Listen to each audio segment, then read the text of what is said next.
E aí, pessoal, continuação do vídeo passado sobre efeitos adversos de esteroides anabólicos, tá? Então, olha só, e o Figueiredo? E o figo, né? Como é que fica? Bom, esteroides orais tendem a ser mais hepatotóxicos. E existem sim relatos de casos na literatura de hepatotoxicidade ou alterações hepáticas, como por exemplo peliose hepática, tá bom? Que são nódulos hemorrágicos no fígado, decorrente não, mas assim, em usuários de esteroide anabolizante, tá bom? Existem atletas que tinham grandes alterações hepáticas, no entanto, não dá para saber direito se isso era um efeito da dose, ou seja, uma dose extremamente alta, e por isso deu problema, porque a gente não observa os mesmos efeitos extremamente danosos hepáticos do ponto de vista terapêutico. Esteroides orais, como eu já falei no outro vídeo para vocês, volta lá e vê da questão hepática, tá? Esteroides orais, 17-alfa-alquilados, sobrecarregam mais o fígado, né? Então, xandrolona, estanozolol, hemogenin, janabol, né? Todos os esteroides são orais, eles têm um potencial hepatotóxico um pouquinho maior do que as medicações que não são, pelo efeito de primeira passagem que eu expliquei lá no outro vídeo, tá? Então, existe sim. No entanto, olha que interessante, né? Como eu falei lá no outro vídeo, existem estudos que usaram esteroides anabólicos para combater a perda de massa muscular exacerbada em pacientes com hepatopatia, tá bom? Ou seja, ele tem um problema hepático e usa esteroide anabólico, porque talvez ele não seja tão hepatotóxico assim como se diz por aí, tá?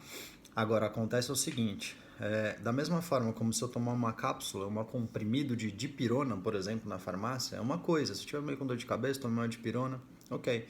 Agora, é muito diferente de eu tomar uma cartela com 20 comprimidos de dipirona, né? E é o que acontece no esteroide, tá? Então, às vezes a gente tem uma dosagem, por exemplo, no cipionato para uma reposição hormonal, de 200 miligramas, uma aplicação, a cada 15 dias. As pessoas usam 200 miligramas 3 vezes por semana. Então, pode sim ser um efeito da dose, assim como eu expliquei a brincadeira aí da dipirona, tá bom? Então, mas tem efeitos descritos.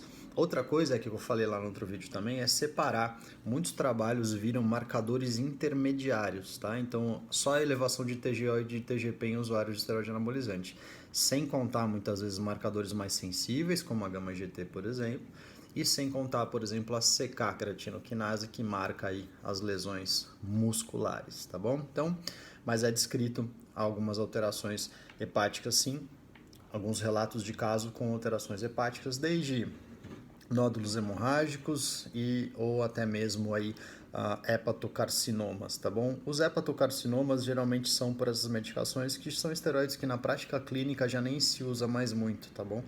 Como metiltestosterona, por exemplo, tá? Beleza, o que mais? Aspectos psíquicos e comportamentais. Bom, isso é um tema bastante ardido, né? Será que o esteroide deixa as pessoas lelé da cuca? Então, olha só. O que leva uma pessoa a usar esteroide? Muitas pessoas que vão usar o esteroide e acabam utilizando o esteroide de uma forma abusiva, eles já têm componentes psicoemocionais, psicossociais ou mesmo psiquiátricos antes de usar o esteroide muitas vezes, tá? Existem estudos na literatura que viram isso. Não quero dizer que o esteroide não causa, não é isso de forma nenhuma, tá bom? Mas alguns estudos dizem que o esteroide, ele às vezes é porta de entrada para uso de outras substâncias mais danosas como heroína, cocaína, êxtase e afins. Heroína, cocaína, êxtase e afins também são porta de entrada para uso de esteroide anabólico, tá? Então, o que leva o indivíduo a querer ficar gigantesco? Tem o componente atlético das pessoas mentalmente não perturbadas, né? Que é o componente atlético, o componente estético. Eu quero crescer, eu quero melhorar minha massa muscular. Um olhar um pouco mais profundo, talvez por que esse cara quer ficar tão gigante, ele faz a qualquer preço, inclusive ao preço da saúde dele. Por que ele está indo usar o esteroide de uma forma abusiva? Porque talvez ele já tenha um comportamento impulsivo, um comportamento abusivo, né? Que talvez ele traga isso de um trauma de infância, de apanhava muito em casa, de era sofria bullying na escola, ou apanhava dos amigos, ou o pai era alcoólatra, por exemplo, tá? Lugares muito violentos, onde a porrada come onde ele mora, entendeu? Então ele precisa talvez ser forte para se defender, ou eventualmente uma insegurança desde pequeno, que eventualmente esse indivíduo precisa ser notado. Tem várias teorias e várias questões psíquicas, tá bom? Para explicar eventualmente o que levou esse indivíduo a procurar a hipertrofia máxima e o que levou esse indivíduo a usar esteroide de uma forma abusiva. Porque você pode querer isso, mas você talvez não precise abusar, tá bom? Você não precise arriscar a sua saúde para fazer isso, né? São coisas, é um detalhe, é um limite bem tênue, mas ele acontece, tá bom? Então, alguns casos, por exemplo, de suicidas, né? Será que o suicida já não tinha um comportamento ou um perfil suicida e quando ele usou a testosterona, isso deu mais coragem para ele e aí ele se suicidou? Também é uma alteração plausível, tá? E outra, uma explicação plausível. E outra coisa também é com relação à depressão, né? A depressão está muito relacionada à falta de testosterona, não ao excesso de testosterona. Então, estava usando uma grande quantidade de testosterona, parou de fazer o ciclo, não usou nada depois, não usou uma TPC, não reavivou esse eixo aí para funcionar normalmente. Por quê? Porque a informação dessas pessoas geralmente vem da academia, geralmente vem do amigo, geralmente vem de fóruns e sites na internet e não muitas vezes acompanhado por um profissional de saúde.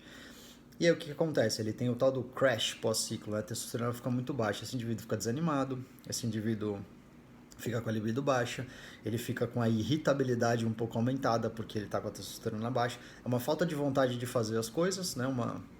Não quero fazer nada e ao mesmo tempo uma irritação também. Então isso é bem característico aí, desse crash pós-ciclo, tá? Isso tem conserto, né? Isso você precisa medir, precisa avaliar, a testosterona está baixa, precisa repor a testosterona ou não, precisa reavivar esse eixo desse usuário que parou de usar esteroide anabólico, tá bom?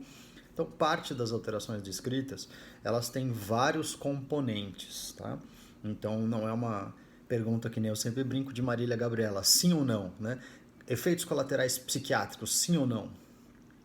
Um efeito muito comum que eu vejo da comportamental é a irritabilidade, principalmente relacionado a alguns esteroides específicos. Dentre ele, o queridinho de todos, que é a trembolona. Olha só, trembolona não tem estudos clínicos em humanos. Qual é o efeito da trembolona em diversos sistemas, incluindo o sistema nervoso central, incluindo a parte comportamental? A gente não sabe. E como trembolona não tem estudo clínico, a gente não tem muito padrão de dose. E o pessoal faz o quê? Chapa o coco de trembolona. E eu vejo muita irritabilidade, eu vejo muita alteração comportamental com relação a isso, tá? Outra coisa também é tomar cuidado com alterações ou irritabilidade e julgar isso como sendo esteroide anabolizante é o seguinte: você já cortou carboidrato? O que faz um atleta no cutting? Corta carboidrato? O que faz as pessoas que querem secar? Corta carboidrato? Você já cortou carboidrato, amigo e amiga? Sim ou não? Então, olha só. Experimenta cortar o carboidrato, você vê se não aumenta a tua irritabilidade, né? Não aumenta o teu nível de fadiga, teu nível de cansaço, tá? Então, parte dessas alterações, ou seja, a proteína está lá no alto, que geralmente as dietas são extremamente hiperproteicas. O nitrogênio que tem no aminoácido, ele vai formar amônio, vai formar amônia para ser excretado na forma de ureia, mas neste processo ele forma amônio e amônia, e isso é irritante do sistema nervoso central. Então a dieta está com a proteína lá em cima, potencialmente formando esse nitrogênio aí, formando amônia, para encher o saco do sistema nervoso central. Além do que o carboidrato está baixo, essa pessoa pode ficar aí irritada. Então é uma combinação. E além do que também a testosterona pode sim aumentar em algumas pessoas que têm predisposição à irritabilidade, tá bom? Ninguém vai usar um esteroide anabólico e matar alguém na rua. Né? A pessoa provavelmente já tem um desvio de comportamento antes. Né? Se ela é um cara abusivo, e talvez ele seja abusivo por abusar de esteroide anabolizante, porque ele carrega um passado de ser abusivo, talvez porque ele tenha sido abusado em diversos sentidos, talvez esse abuso que ele sofreu, se mantém esse abuso de uma característica abusiva dele, o que leva ele a abusar, por exemplo, da força muscular, a abusar, por exemplo, de outras pessoas, beleza? Com irritabilidade. Mas tem sim descrito alguns casos na literatura, alguns casos não, alguns vários, que aumenta a irritabilidade. No entanto, tem estudos muito bem controlados, por exemplo, com 12, 16 semanas, com 600 miligramas de enantato, que é uma dosagem relativamente alta de testosterona, que foram muito bem medidos e publicados. Chalender-Bazin, 1994, Chalender-Bazin e outros trabalhos aí, viram que quando é mapeado antes, se não tem alteração comportamental durante o período e depois da parada, se isso foi acompanhado de uma forma inteligente para não sofrer esses efeitos do pós-ciclo, por exemplo, não tem alterações comportamentais importantes, tá bom? Acontece no mundão, aí, fora telas desse celular aqui, daí para fora, o que acontece? O pessoal usa 300 mil coisas diferentes, entendeu? E faz maluquice com dieta, então, ó, eventualmente não se sabe. Mas, cuidado com efeitos psiquiátricos, beleza? Dá o seu like, como você já sabe. E curte, compartilha. Se inscreve aqui no meu canal. E a gente se vê no próximo vídeo, beleza? É o último vídeo da série de efeitos adversos.